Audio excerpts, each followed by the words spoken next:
Brace for the breakout. End of the year rally the stage is set. We're going to go through it methodically. What areas, how to maximize it, what might spoil a really good end of the year for the Bulls. We'll give that a few minutes. We'll spend most of the podcast on the positive stuff. But that phrase breakout, Matt, is a technical phrase, right? A breakout of resistance. You have an upcoming webinar that you are teaching that talks about the precision of trading. Tell us a little bit about it.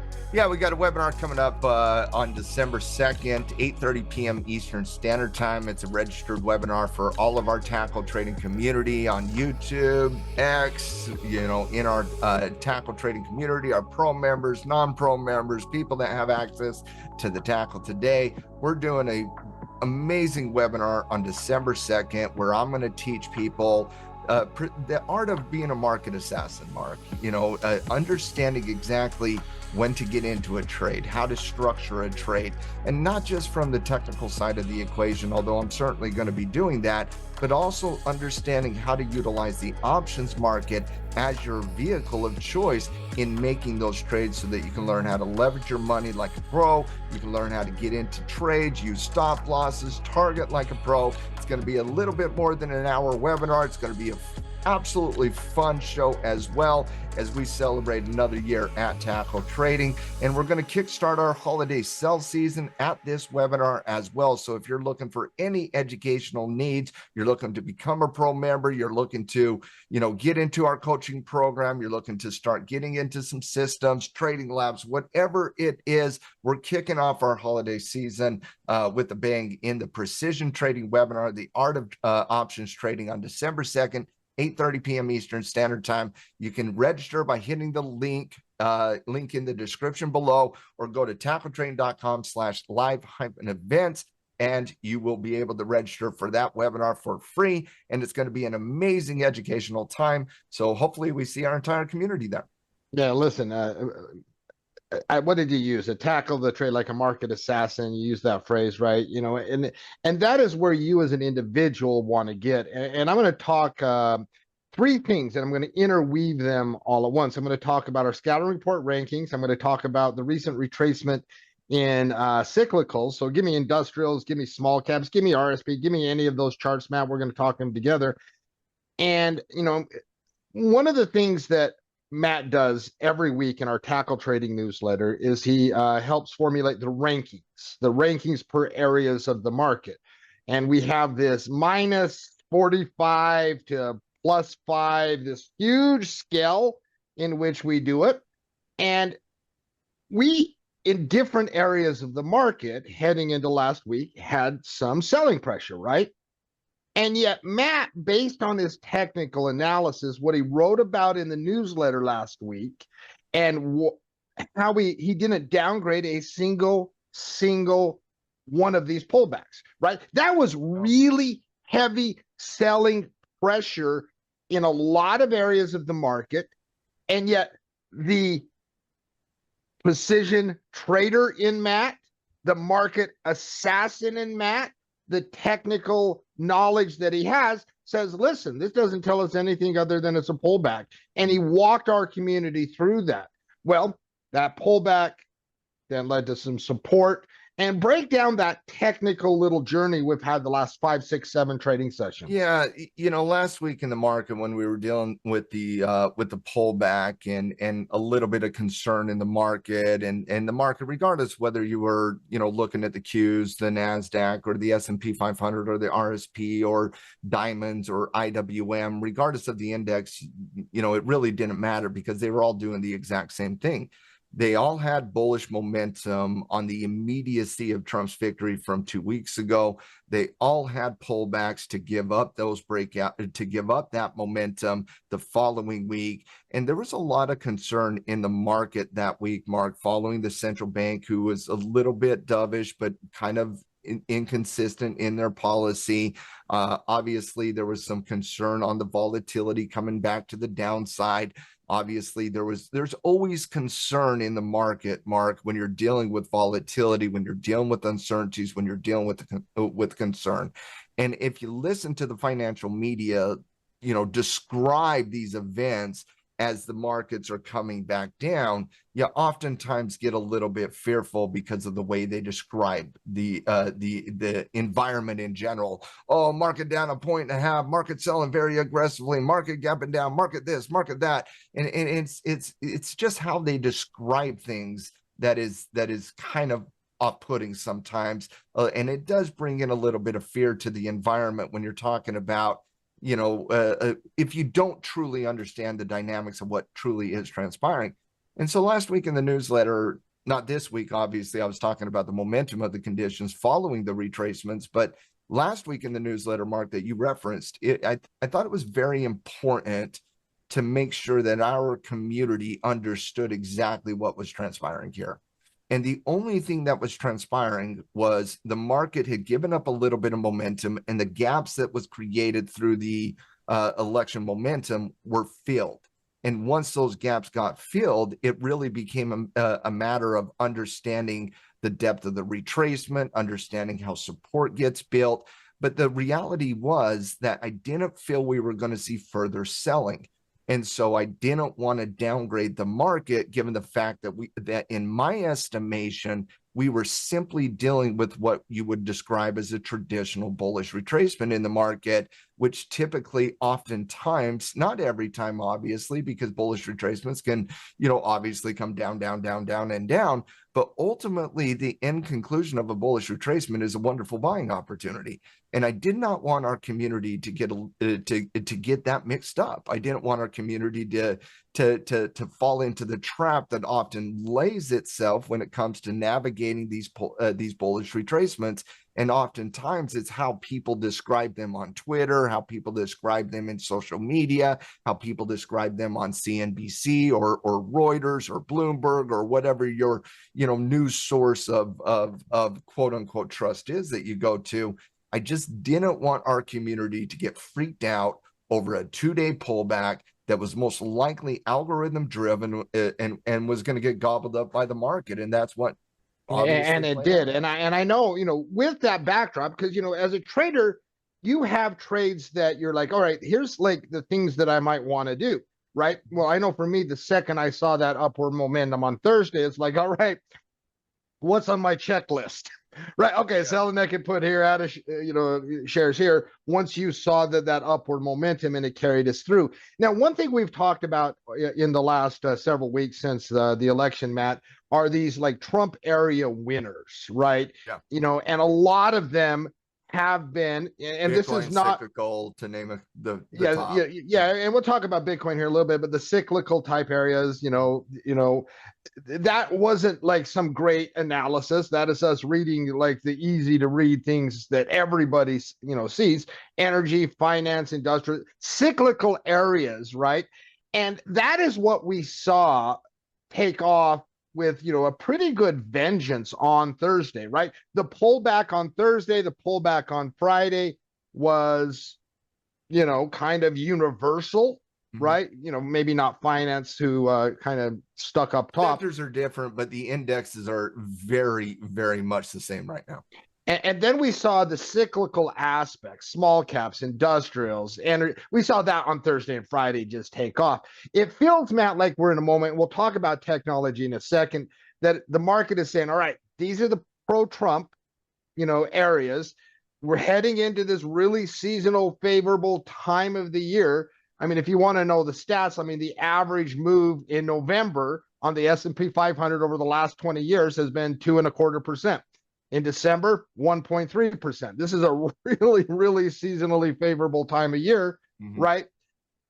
And it felt like, all right, it felt like there was a confluence of things taking place at the end of the week that likely will carry over into the coming week. Trump area winners, takeoff, positive seasonals, a nice orderly pullback that gave you a support level.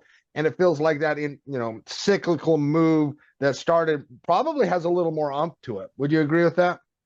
I would agree with the fact that I think the most confidence that most people have in the market right now is the cyclical side of the market. I would say defensive is kind of starting to shore up a little bit. I'm sure we'll talk about that here in a second, but let's stay on the cyclical side.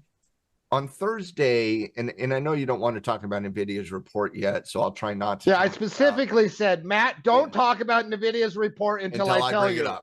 Until I bring it up, but it's okay. It'll I blow will my not whole bring flow. up Nvidia. But I don't think you can tell the story of the cyclical without talking about Nvidia a little bit on Wednesday, because that was kind of the catalyst event that we saw the momentum kickstart on Thursday. Was once we got done with Nvidia, you really saw the momentum turn here. And so Thursday, I felt the story in the market all week long, but told an extremely compelling story all week long, honestly. On Monday, you had an inside candle following 2 days of volatility on last Thursday and Friday. So not a week ago, Thursday and Friday, you have these two big downward days where you get a little bit of concern in the market. Everybody starts fearing volatility pockets. Are we just going to give up all the gains? You know how that game gets played when we're dealing with those, volatility days down, where you get 1% down, 1.5% down. You're dealing with the gap down on the overnight action. People are like, oh my goodness, the end of the world is happening. Even on a 1 day pullback, we deal with the end of the world is happening by social media. So a 2 day pullback, man, people were getting very concerned out there. But that 2 day pullback brought it into the rising 20-day moving average in between the 9 EMA and the 20, which is known as a bull zone, which is often what we see consolidation in before you see that ultimate concept of confirmation. Now, on Monday, you get this inside candle on Monday. And that inside candle on Monday is a slowing momentum candle. When you look at the two candles next to each other, a week ago, Friday's candle and Monday's candle, you have what's called a bullish engulfing candlestick pattern. On Tuesday, you get a gap down situation that comes into the intraday support level, and then it gobbles up the previous day's candle. That is known as a bullish engulfing candlestick pattern. Then on Wednesday, you get a hammer candle going into Nvidia's close. And then on Thursday, you get a hammer candle on the confirmation. And then on Friday, you get this just benign upward movement in price, which shows you there's not a lot of concern in the market. I felt that told a very compelling story all week long, because no momentum on the bears was allowed to last outside of an. It wasn't. That is probably the story of last week. Yes, they tested down, Mark. They tested down on Tuesday, Wednesday, and Thursday. They tested down, but they couldn't continue down before the bulls came right back in and gobbled up the price action. And so I felt like the bulls told a fairly constructive story of, hey, bears, you might think you have something here, but we actually have control of the price action. And that really stood out to me all week long until we got into that confirmation on Thursday, upward movement on price on Friday. Now, you were talking about the momentum of the condition very quickly. After Nvidia, the market was very similar. Monday, Tuesday, Wednesday, it was very similar. But on Thursday, you started seeing momentum shifts. And when you're looking at it from an index perspective, look at IWM, for example. On Monday, inside candle, bullish engulfing candle, hammer candle. That's IWM. The exact same candle. The SPY and the SPY and the small caps, large and small alike, same price action the first 3 days of the week. You usually don't look at the same on the S&P 500 that is and IWM, right? But you had the exact same candlestick patterns forming at support on IWM that you did on the Qs, that you did on the diamonds, that you did on all of the indexes did the exact same thing Monday, Tuesday, and Wednesday up until Thursday. And then on Thursday, remember that hammer candle on the spiders that just briefly got above the 9 EMA? Well, IWM basically said, let's go up, up, up, up, up. And that was based on a non-yield conversation with IWM. That was just the cyclical side of the equation. Now you go into the diamonds, you can really see that momentum take hold on the diamonds, which is chock full of what? Energy companies, finance companies, industrial companies. And so IWM had better momentum on the last 2 days of the week. Diamonds had better momentum. RSP has better momentum. And so when you're looking at the last 2 days following, and the reason the last 2 days are important, guys, is because there's not a major catalyst in the market after Nvidia like we got inflationary numbers, we got labor market numbers, but that was really the last major stock catalyst. After that catalyst, we didn't see tech semiconductors take hold and really, provide that momentum. We saw the industrials, we saw the diamonds, we saw finance with a breakout. And so when you look at the last, for example, Mark, you look at the last month of performance, which takes into account the momentum following Trump's victory. What's the best sectors out there? Finance, energy, industrials, tech, services, cyclical. You have an aggressive and a cyclical move over the last month. But over the last week, what do you got up there at the top of the performance over the last week? Basic materials, purely cyclical. Energy, industrials, obviously cyclical. And then you start getting into the other areas. And so over the last month, what's been consistent? Cyclical has. Over the last week, cyclical has. What's starting to come online? Defensive. What's taking a backseat a little bit right now? Aggressive. Sans some, momentum trends within the discretionary space.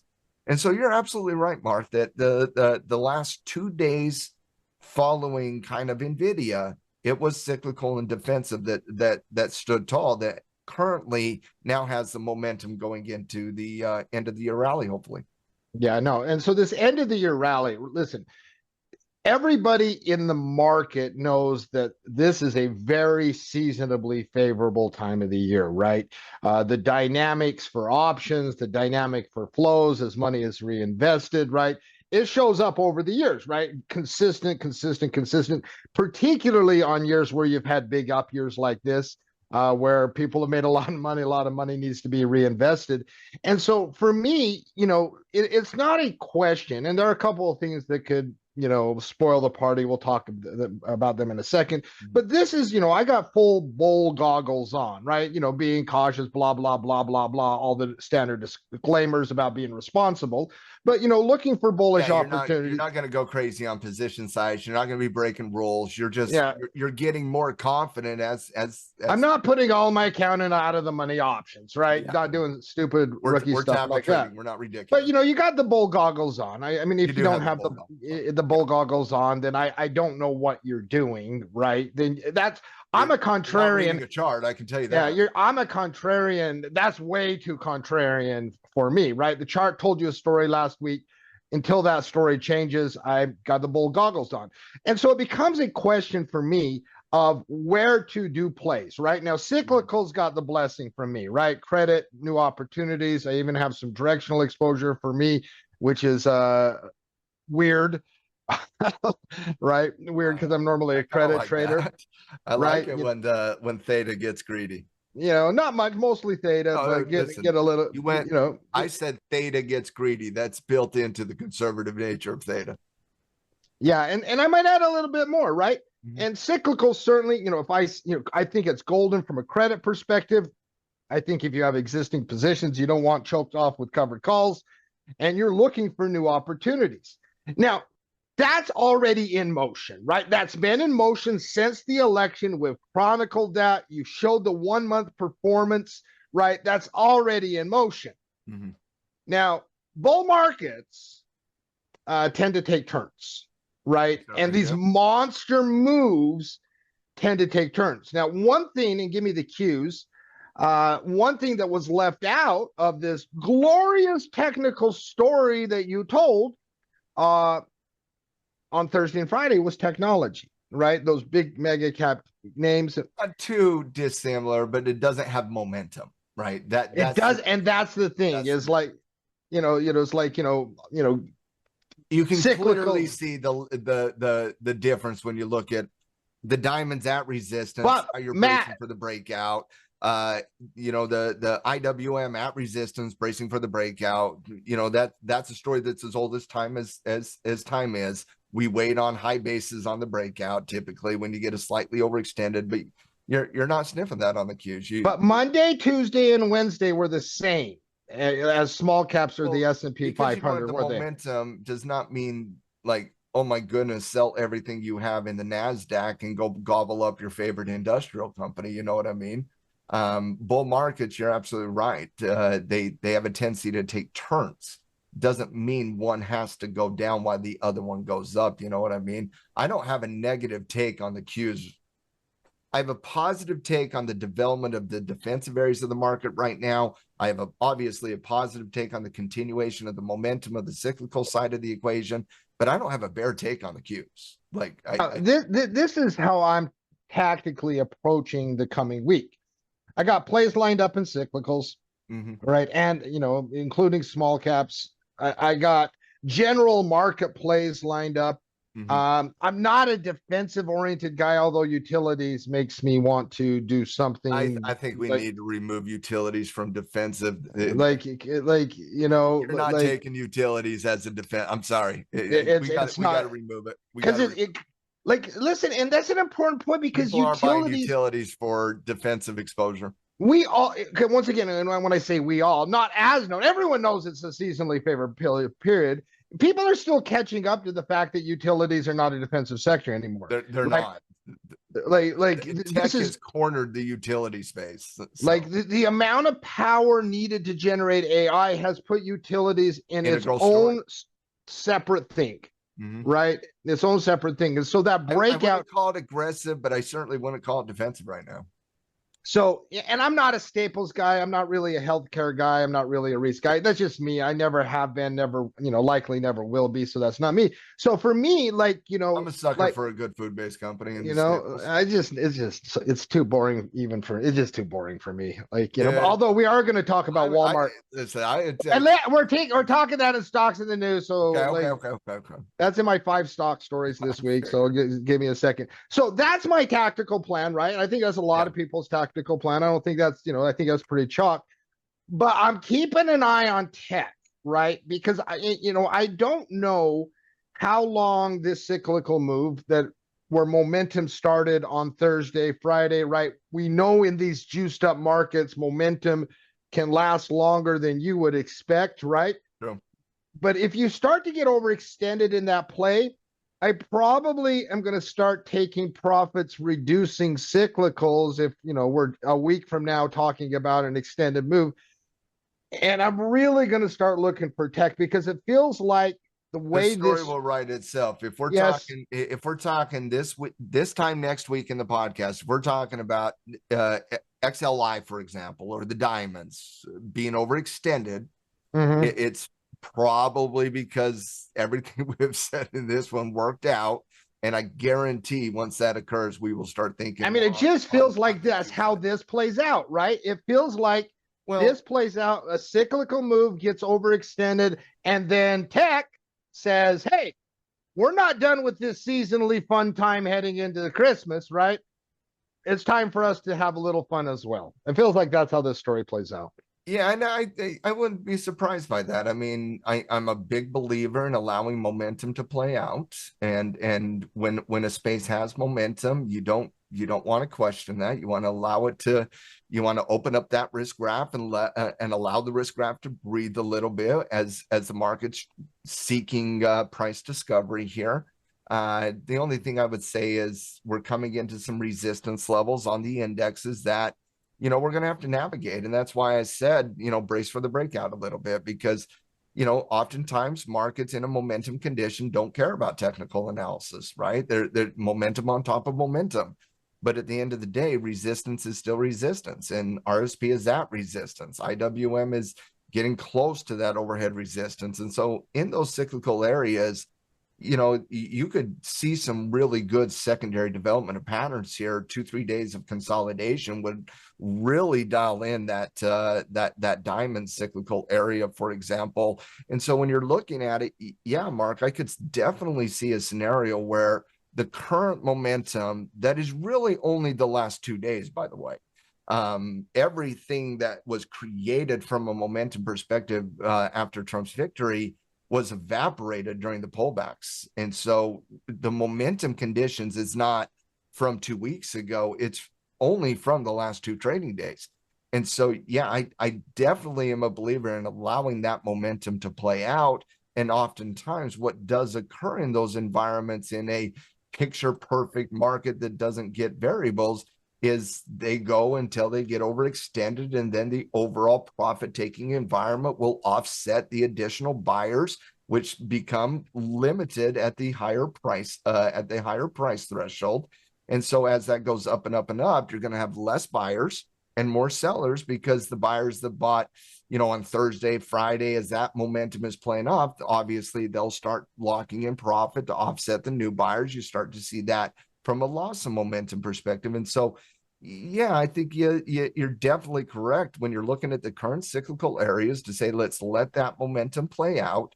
And as that momentum plays out, let's not forget about the Qs, because even though the Qs aren't the current fad at the end of last week, let's all be real for a second, Mark.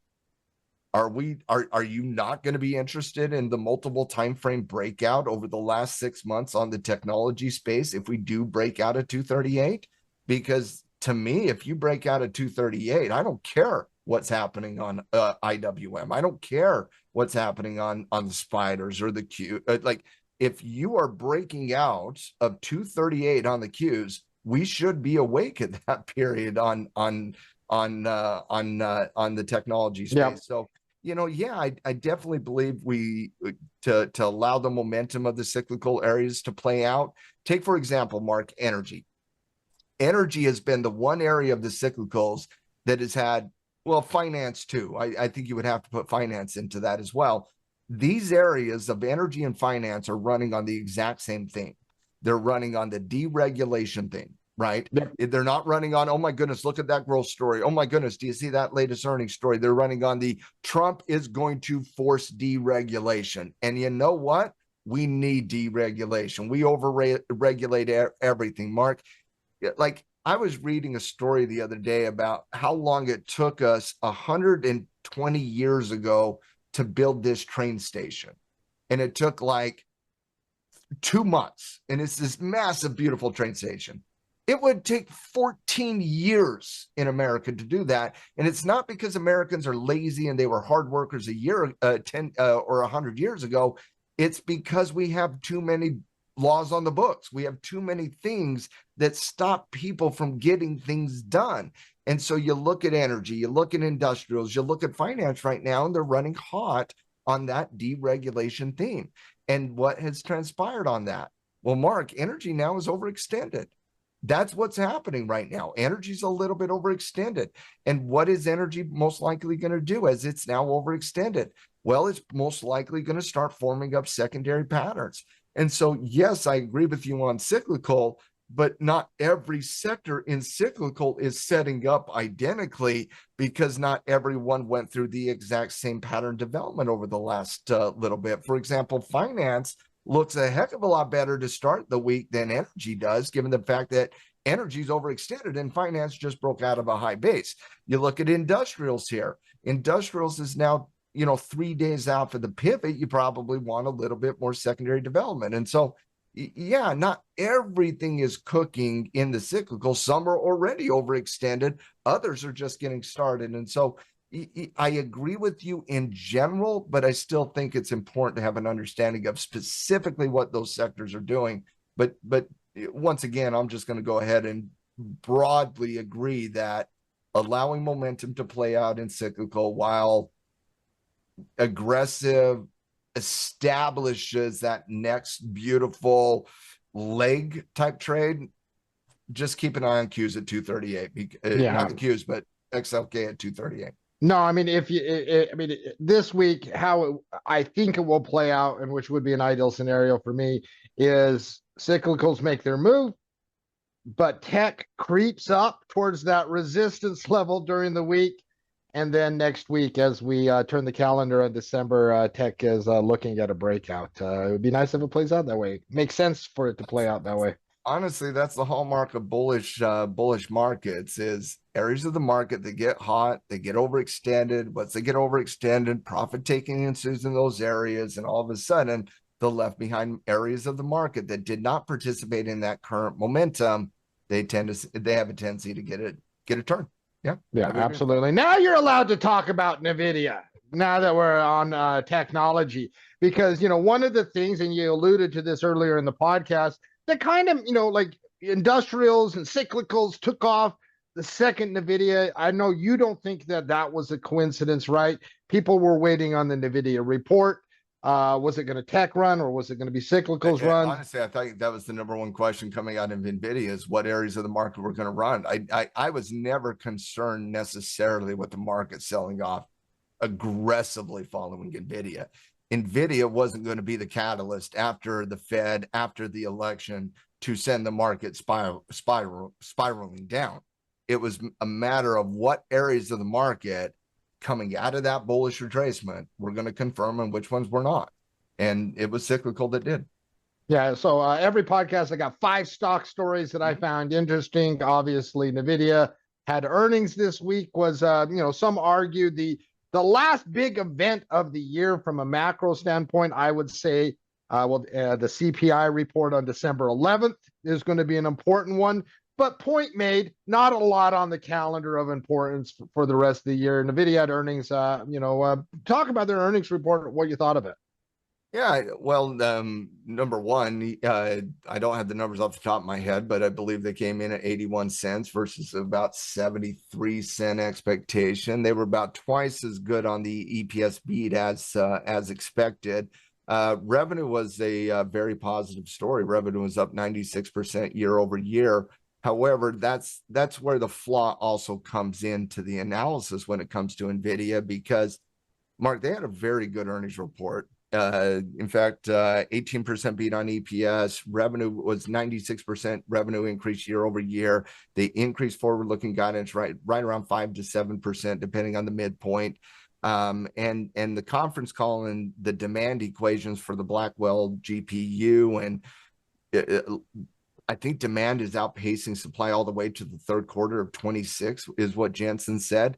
The insane demand comment from Jensen a month ago was absolutely spot on. There's no doubt about that.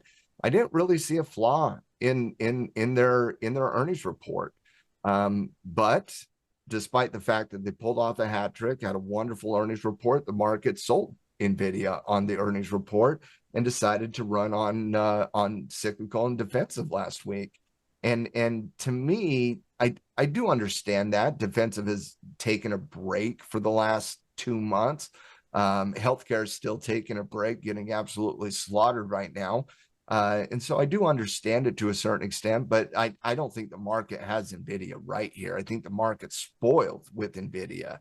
I think if any other stock produced these numbers that Nvidia produced this week, we'd be talking about one of the greatest earnings reports of any stock. The problem is Nvidia's had 7 of those earnings reports in a row now. And as you go from $4 billion in revenue, Mark, to now $36 billion in revenue over a 2-year time period, the crown gets heavy. It does. The crown gets heavy. It becomes difficult to continue to expand at the exact same rate. Some of that is due to the supply chain. Some of that is due to technology not getting to the point where Nvidia is. But at the end of the day, it doesn't really matter. It's hard to continue to grow at 260% growth rates when you're a $3 trillion company. But that $3 trillion company still produced a 96% revenue increase year over year. It does not look like their revenue is going to start cratering anytime soon. The concern that we had last quarter of the mega cap stocks not spending as much money seems to be a story for last quarter and not moving into the future. And so, yeah, did the market gobble up Nvidia on their earnings report? No, they did not. But does that mean that Nvidia is going to not be a part of this storyline? I think you'd be mistaken on that one as well. And so I just still feel like Nvidia is the leader of the AI horse race. I didn't feel that there was a problem with their earnings report. It was so good that their valuation actually came down. Now, if you want to talk about valuation, yeah, Nvidia has a 60 PE ratio. It's not. You got to pay for growth. There's no doubt about that, but Nvidia still has it. So I personally just think that the crown was heavy. You went from, in the last 3 quarters, you went from, what was it, 260% growth to 210% growth down to 96% growth. That was kind of to be expected. I still took it as a positive, though. I just think the crown was heavy, and I think I think the market has been spoiled by how great Nvidia has been for so long, quite frankly. And so, no, I did not have a negative take on Nvidia. Yeah, having had a couple days to think about it, if we weren't in this very Trump bump of like cyclical kind of theme and this little rotate, like if this was a different time period that didn't have other moving parts, I think you would have broke out on Nvidia's reports. I just think you have other things going There on has right to now. be some underlying concern on the semiconductor side of Yeah. the equation from a global macro perspective. Absolutely here. Tariffs are coming. Now, maybe we don't get those broad-based tariffs that Trump was threatening during the election itself. We oftentimes But we don't know. right? What we do know, though, I think there will be pushback against broad-based tariffs. I do. The Treasury Secretary that he just announced last night comes from Wall Street guy. Mark, Trump loves all-time high headlines. Trump loves all-time high headlines. He wants to be a successful president from a market perspective. I truly do believe that. And so I'm not sure that the most outlandish broad-based tariffs of 10 to 20% on everything coming into the United States is going to actually happen here. And nor do I believe it should happen. I want to be very clear on that. I believe tariffs can be used as a good tool against specific targets when you need. But as a free market capitalist, I just believe that broad-based tariffs would have an overall net negative impact on not only a consumer that's trying to recover, but also an economy that's trying to recover as well. And so I don't know if he's going to embrace broad-based tariffs, but he's going to hit China hard. Can we both agree with that? Yeah, I don't think. I mean, once again, and he probably should hit China hard with all their cheating and everything. One of the things I think, because Trump doesn't bring universally. I mean, he brings some problems from a market perspective, but I think one thing market appreciates about Trump is that there's not a lot of unknowns. Like he's going to have there's unknowns with the tariffs, but yes, that's to be understood right now. From 1,000 point view, yeah. There's not a lot. Like he's going to hit China hard. He's going to support deregulation, right? These things are very easy to read. On the macro side of the equation, pretty well what he's going to do on the economic side. Yes. Plus, he had 4 years. So he's going to hit China hard. We know this. It would be shocking if he didn't hit China hard. And my point on that is, that's also going to have a net negative on technology.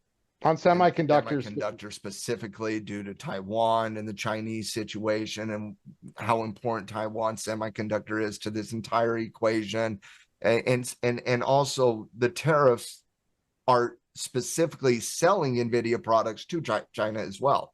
Same thing with AMD, thing with Micron, same thing with all these semiconductor companies. And so that could be a little bit of concern playing a role here, where you don't have those concerns in capacity, is in energy, is in finance, is in industrial, where there is not only an appetite by Trump and the administration coming in, but there's an appetite out there in America for a deregulation argument here, for a deregulation environment. And that's why you're seeing the consistency of the momentum play out there, whereas in the Qs right now, you're not seeing that. But I just think that's because people are partying in cyclical. I think that has more to do with. I think it's because they have a lot of confidence. I think that has more to do with Nvidia's price action than anything else. I think the party in cyclical has more to do with Nvidia's price action than Nvidia's earnings report. Didn't say we were going to go to they did say we're going to the moon. They didn't say we're going to Mars. And because they didn't say that, everybody on Wall Street, everybody retail said, well, where's the easiest argument right now? That's what I did. Deregulation argument of the cyclical areas of the market. Where did I do trades? I did trades because I'm like semiconductors, a little complicated, tech a little complicated. Let's go to the easy stuff. I'll wait for a breakout on technical. SMH is not only complicated, it hasn't been part of the story. That's and I was asked a question. We were in the lounge the other day and Reno asked me a question. He's like, do you believe the Qs can run without semiconductors? And I said, they can have a couple days of can have a day, but they can't run. And yeah, you're talking about the SMH around the 200-day moving average, which again, not necessarily a bad thing. Where's Microsoft at these days? Say again? Where's Microsoft at these days? Well, Microsoft's underneath Around the 200-day moving average, but yeah, they're not part. Bro, that's kind of the case on a lot. Microsoft and SMH's charts don't look dissimilar.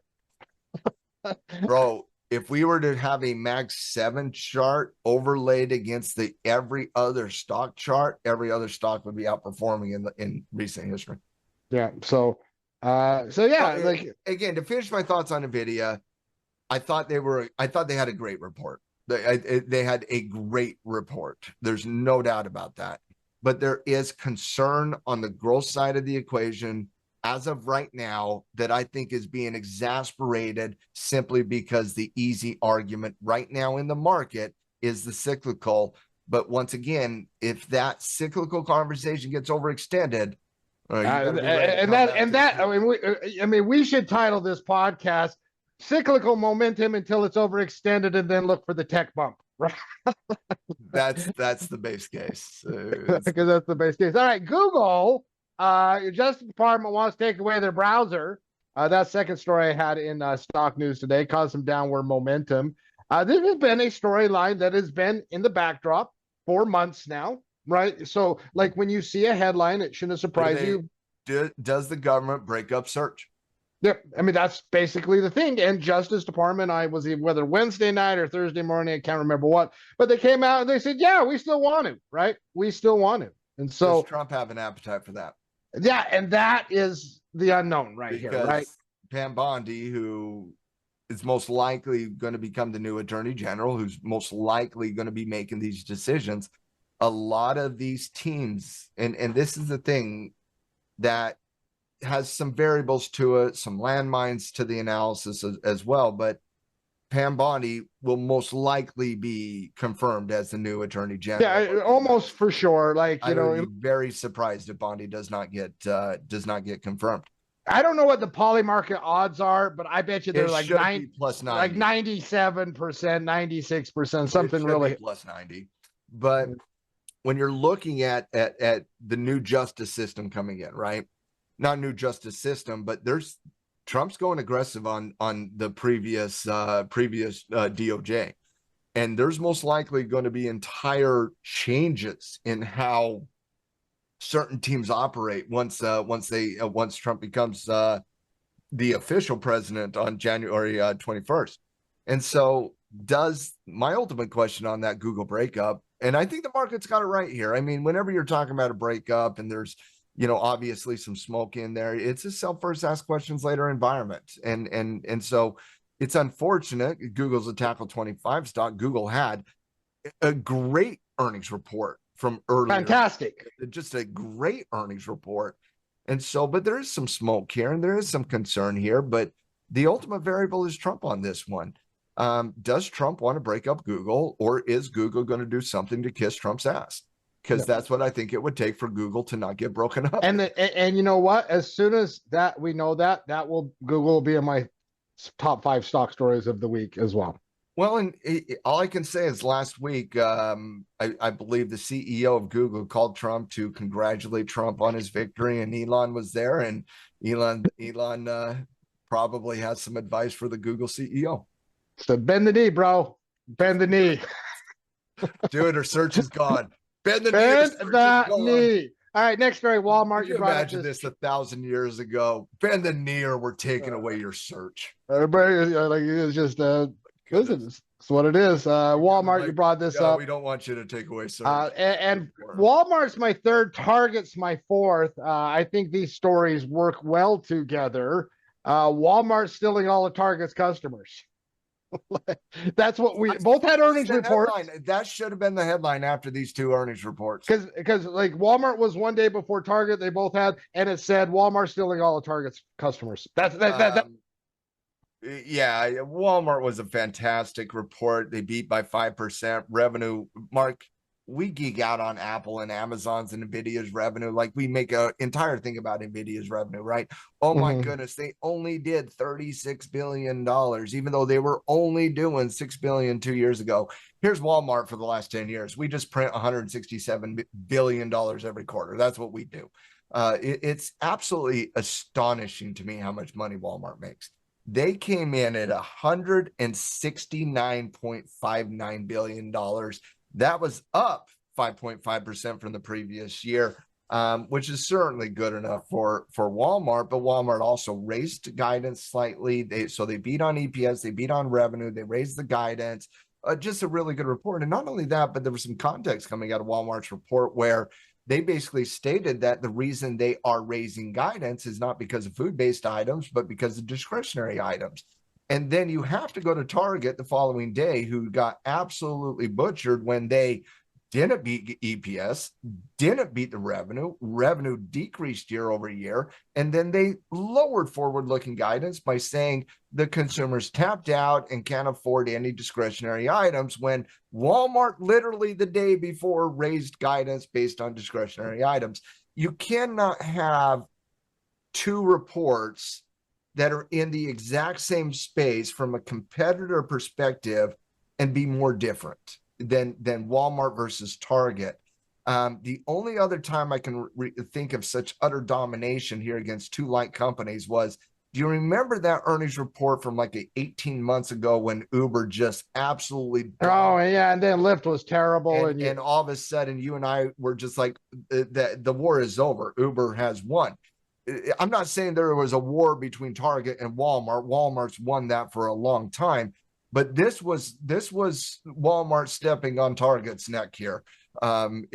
Market's got it right. I don't think this is the end result of the selling behavior of Target, and I think the market's got them right on both of them. Walmart gapped up, ran away from the gap. Target had a catastrophic gap and didn't try to sniff the gap fill. So investors in Target should be very worried. Yeah, fifth story for me, Snowflake, great earnings report, shows the power of the gap. Snowflake? Yeah, I did. Yep. I did, right? And this is one of these companies, and why it really caught my attention, because there were other good, news stories that I could have picked. I'm like, I love gap outs after these rounding bottoming patterns that then form secondary patterns. Yeah. They tend to work out really well and tend to have some upside as they develop, and usually are very calm and take some time to develop. But these rounding bottom patterns that gap up on a positive, I don't know anybody. I don't think I have ever met a soul in the market that hates a rounding bottom with time corrections. It's just a fabulous pattern. Technically, it's just a fabulous pattern. It's like the technical deep value in me love it. The deep fundamental value in you loves it. There's a lot to like there. And they just tend to work out, right? Yeah, and I think Snowflake has to be on the radar for any secondary development, whether we're talking about a momentum, secondary pattern or a gap fill here. But I'll just talk about the earnings. Quietly, I felt Nvidia had the best earnings report of the week. Nvidia was always going to have the best earnings report of the week. Nvidia was going to have one of the better earnings reports of the entire, market this quarter, and that was, you could have said that 6 weeks ago. How the spoiled traders and investors that track Nvidia were going to react to that report. Obviously, I personally, once again, feel the market has a little bit wrong on Nvidia, but I do understand that slowing growth argument quite well.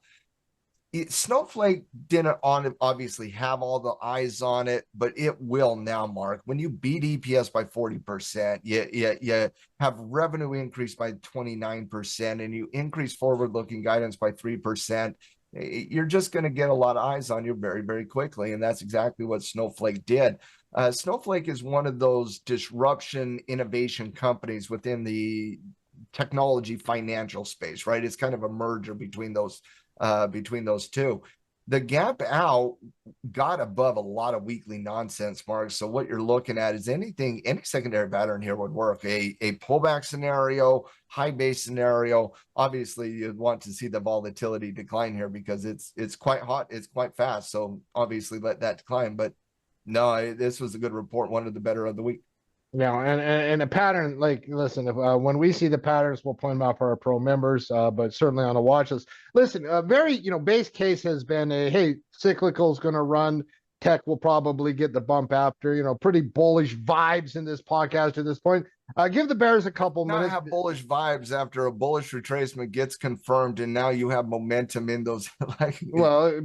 Because you don't understand variables, right? There's always variables, but I think it's understandable to have some bull vibes here. Well, because you don't understand the trading aspects, and if you don't, go to the precision trading webinar Matt is holding.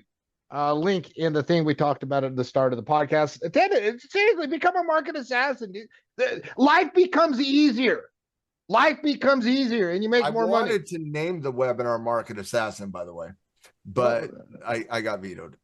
All right. So if something were to derail this in the coming weeks, it's likely twofold. The first fold, and we'll talk about the second one here in a second, is the U.S. dollar and yields get out of control, right? These are important macro charts. If you don't think they can destroy a bull party, remember 2023. Hey, we were having a bullish April, and we were having a bullish May, and we were having a bullish June, and things were great. And then dollars and yields took off and blew everything up, right? That happened so that was just, 15, 16 months ago. So we don't have to go back too far in history. And we got a breakout in the dollar, Matt. We've chronicled this, so I don't want to spend a lot of time on it. But one of, pro fiscal debt, there's things driving this right now, including a little geopolitical, but I'll talk about that here in a second. But it's a macro chart to watch. In fact, you on the scouting report meeting, you were just chit-chatting with Frank, and I was, a fly on the wall, and you're like, yeah, man, I'm really bullish, and I'd be even more bullish if that dollar chart would just not break out. It's the one, it reflects a lot of the concern in the yield conversation, right? Yields can be that dark cloud that ruins this entire bull parade right now in the marketplace. The market has quietly discounted the market's quietly discounted yields going up. The market's quietly discounted the dollar going up. The market's quietly discounted Michelle Bowman coming out and saying, you know what, we're starting to see sticky inflation at right around the 3%.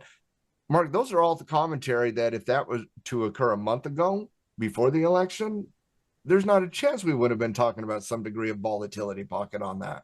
But yet here we are, the market's discounting it. Will it further discount as the dollar continues to go up, yields continue to go up? At some point, the market will absolutely care about this. It hasn't yet, though. And if it doesn't go up, hey, listen, commodities it's a non-story, right? But the market hasn't yet. So, these charts to watch, and, and as far as events, because one of the things that has been missing is the inflation scare, right? Has been all right, we got all these, and we've had these sticky inflation. In fact, in the newsletter this week, and we talked about how services inflation has been, rising in 2000. Services inflation is like positive 4.8% right now. Yeah, and so it's not like, hey, inflation's under control. Not in services, it's not, services right? Is a bigger part of the economy than goods. And so, that puts, like, on Wednesday, we have the core PCE index, and then probably the biggest event the rest of the year is the CPI report on December 11th. And so that's not too far around the corner.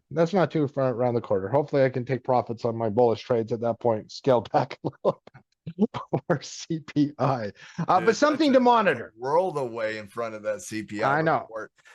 Remember, we do have a short week in the market this week, so a lot of the economic reports. Huge data done on Wednesday. Yeah, it's like Wednesday. Lot of expect volatility on Wednesday. Consumer confidence on Tuesday could have an impact, but you got the preliminary GDP number on Wednesday, and you got PCE on Wednesday, and you got Fed minutes on Wednesday. You got And unemployment claims on Wednesday. claims on Wednesday. Wednesday's it's a big day. Expect a little bit of volatility, specifically because you can expect lesser participation on Wednesday due to the holidays. A lot of people will be traveling. Oftentimes, when you get a lower volume with a lot of information coming in, algorithms can have a little bit of fun on those days. Yeah, absolutely. So something to keep an eye on. The other thing that if something were to spoil this bullish party would be on the geopolitical front. Now, markets tried to get crabby at the start, and give me gold. Started to get crabby at the start of the week because of some saber rattling coming out of Russia. Just give us the highlights of that story between Russia and Ukraine and what's happening there. Russia tested a new ICBM. They said it was ballistic. We don't know. And then Putin released some content to where he basically stated that the United States decision to allow missiles to be used by Ukraine to hit Russian targets on Russian soil was a breach of some degree of international conflict, and the utilization of nuclear weapons could be authorized in a strategic tactical way. Obviously, anytime a nuclear power starts saber rattling around nuclear concepts and nuclear war, you're always concerned. We should always take that serious. But this is not the first time Putin has threatened that. And part of Putin's strategy in the last couple of years has been to rattle that nuclear saber as loud as they can to put a lot of pressure on basically the United States government from not allowing certain arms within Ukraine from a defensive perspective. Obviously, utilizing missiles is not part of the defense. It would be more of offensive, and that's where Putin has concern. But personally, I always think you take these conversations serious. But I've heard Putin. I kind of feel like it's boy who cried wolf a little bit on this one. This is not the first, nor the second, nor the third time he's made statements like this. But obviously, it's always concerning when he does. Yeah, well, gold used the geopolitical tensions. Markets was impacted, but then they ignored it as the week went on. Gold said, we're gold. We're going to use this as an excuse to straight V-shape this sell-off. And it was impressive, Matt. Like, I was skeptical the first 3 days. I was like, oh, this is, day 4, I became less skeptical. Day 5, I was doing bullish trades. Once you're back up above all your shorter duration moving averages, much like the depth of the retracement on the bull side of the equation, you do the exact.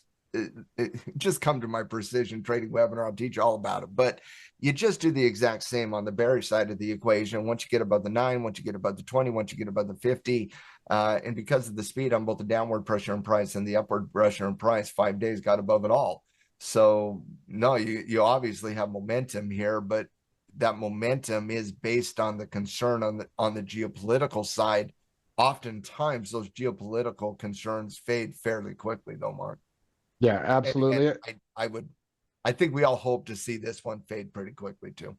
Yeah, no, and even if it fades, which it likely will, gold has a billion other reasons. Let me ask you a question, just on the Putin side of the equation. Do you really think Putin's going to do anything too outlandish in front of Trump taking? It makes zero sense from a game theory standpoint. Make any strategic sense. Like if you're like, I don't care if you hate and want to rip the jugular out of the other side. If you know that in X amount of time, that opponent, whether it's a football opponent, whether it is a chess, whether it is a playground bully, or whether it's a geopolitical opponent, it's no longer going to be there, and you're going to deal with someone new. You wait it out, right? You wait it out. And that's kind of what I think too. And so I just, Putin's a strategic thinker. There's no doubt about that. I just can't see a strategic thinker doing anything with the change. Let's say you're an NFL, NFL. But I also understand a strategic thinker coming out and being like, "Hey, asses, we're going to do this, this, and this." I do understand. I disagree with it, obviously, but I do understand it. But my whole point is, if you do understand it, then you shouldn't be too concerned on it. But gold obviously shows that concern here. I just don't think that momentum can continue to play out in the same degree. No. Something has to be true here.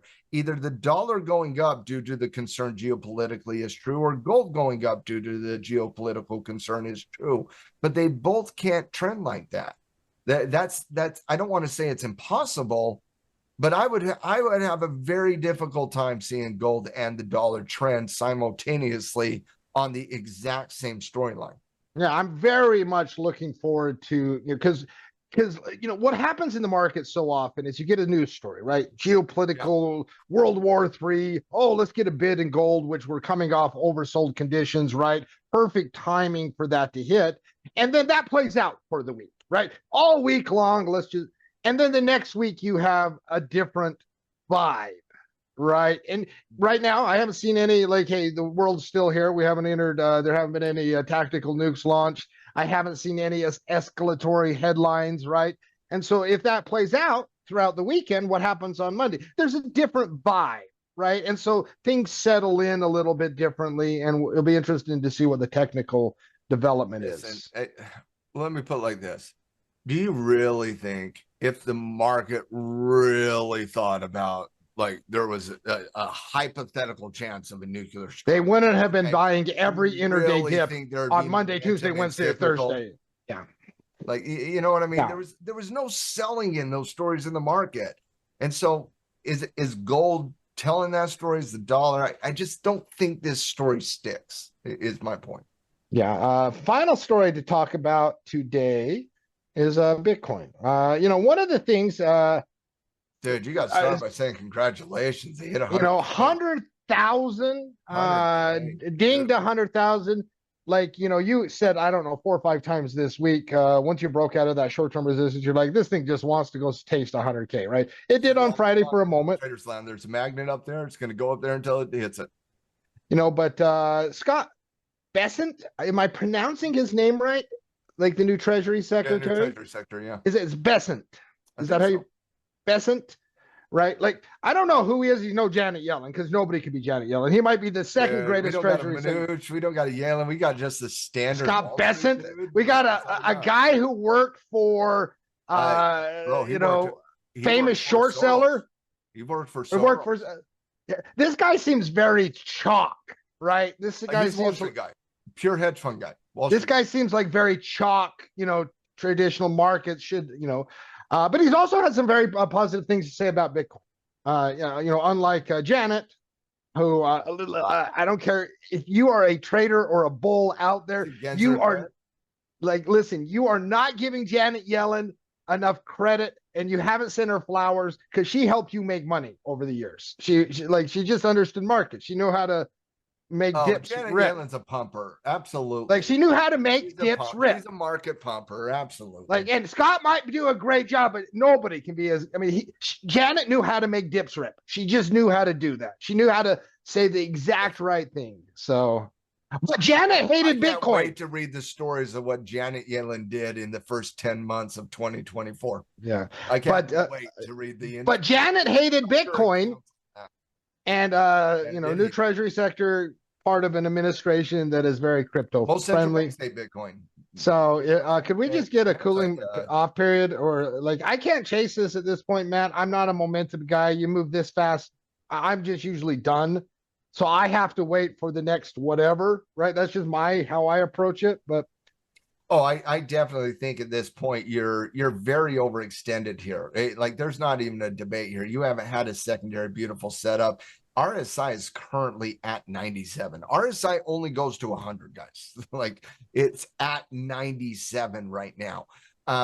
When you look at it on a weekly chart, you'll go back to the 20-year weekly. Obviously, we've seen a little bit more parabolic conditions. That is literally a to the moon chart. That is a straight vertical. To me, when you get overextended like this in a hot market, you have two choices. Either one, be patient and wait on secondary development, or two, which is what I am doing, trading. And so, because obviously day traders will do this every single day. We're talking longer duration, obviously, but I would recommend waiting on secondary development here. I'm not a bar by bar trader.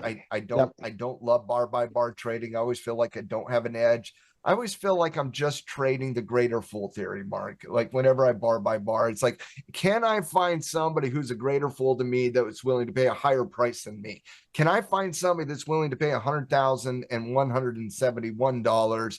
Certainly, most likely, hypothetically, but maybe not. And so I'm a pattern guy. I'm not a bar by bar guy. I like patterns. I like probability analysis. That's what patterns offer me, is probability analysis. I like to structure trades off support and resistance from a technical perspective. And so, yeah, like, are we going to miss out on some of the great momentum runs in the market? Yeah, you will, but we'll catch that secondary setup on that great momentum trend. And so that's how I see it here. I just felt like, once you got above 90K, there was a magnet up there at 100K, and the momentum was going to continue until then. But on the flip side, Mark, at Tackle Trading, we were talking about tracking this retracement that was occurring on Ethereum. And instead of, chasing that bar by bar scenario that was occurring on Bitcoin from 90 to 100K, or I would say like 93K to 100K, I actually thought the retracement on Ethereum was just. Yeah, you were all over this for our community this week. Yeah, and it was, and I thought, you don't have those two big candles there, but from a percentage perspective, it was a very similar environment on Thursday. And now I think you're just looking at 3,400 saying, okay, give me a secondary development at 3,400. So secondary development on Ethereum at 3,400 with the catch-up storyline, or secondary development on the biggest momentum in all markets right now. I think you would have to say Bitcoin has the most momentum of any major asset class following Trump's victory. Because you're right, Mark. It's not just the fact that Trump's pro-Bitcoin and he's surrounding himself with people in the administration that are also pro-Bitcoin. You're kicking out people that were anti. Yeah. It's not just the fact that you're pro. Like if it's just such a massive swing, right? Yeah, Gary Gensler, by the way, from a hater to a lover. Like, Gensler quit this week, so Gensler, a useless human being. Like 10 months Gensler to authorize options on really 10 months. I feel like he was holding the options on iBit as hostage. And so, yeah, the pendulum is like a 180, right? On the opposition versus the support. Doesn't change the fact. So, yeah, I'm all about Bitcoin. Doesn't change the fact that my trading rules say you can't buy here me, right? So listen, I am so happy. Like, don't get me wrong, I'm a gold guy far more than I'm long-term gold, not long-term Bitcoin. I want to trade Bitcoin. I'm looking forward to the next trade setup on Bitcoin. But at the end of the day, I didn't get my price threshold I wanted in the sell-off, so I never did it. So, but as a gold guy, I've always seen gold and Bitcoin as in the same fight together, maybe fighting different things, but in the same fight together, right? And what are we fighting? We're fighting the dollar. That's what we're fighting, and everything that goes on to the dollar, the debt ratios, the debt burden, the fiscal problems, the international fiscal situations, the cartels that control the currency conversation known as the Bank of International Settlements. Bitcoin is a direct competitor against that from a reserve perspective, from a currency perspective. Gold is in the fight to protect the inflationary side of that equation. So I've always felt they're on the same team. So I'm cheering on a bunch of the investors on the crypto side of the equation, and I look to join the secondary pattern development here on Bitcoin. Yeah, listen, I've enjoyed the podcast. Hopefully we gave you a few ideas to make a few bucks in the coming weeks. Matt, send us out. Yeah, definitely. If you want to support the podcast because you love the podcast, give us a like and share on whatever platform you're watching it on. We post the podcast on, obviously, Twitter, YouTube. Then we'll put those links out there in our Discord community, on Facebook, in our larger community as well. And so whatever you watch it on, whatever you listen it on, a like and share goes a very long way. And I just want to say thank you to our podcast listeners for being the best part of our Trading Justice podcast and our community at Tackle Trading as well. With that said, I got a great webinar for you guys coming up on December 2nd, 8:30 p.m. Eastern Standard Time. You can register by hitting the link in the description below by going to tackletrading.com/live-events. At that landing page, you'll be able to register for the Precision Trading, the Art of Options Trading webinar, where myself and other coaches of tackle trading will be hanging out with our amazing tackle trading community, learning how to be a market assassin by taking these technical conversations that we go through every single day and applying the art of trading options on those. Come join us on December 2nd. It's going to be a lot of fun. And with that said, I hope everybody has a wonderful, wonderful weekend and has a great trading week coming up. And if you're not a pro member at Tackle Trading, there is never a better time than the current moment in time to become an amazing member of our trading community by going over to tackletrading.com, signing up for a free 15-day trial as well, and start getting access to that amazing, just beautiful newsletter, traders report, traders lounges, coaches shows, everything else we do in our tackle trading community. Hope everybody has a wonderful, wonderful and blessed week. Have a great week.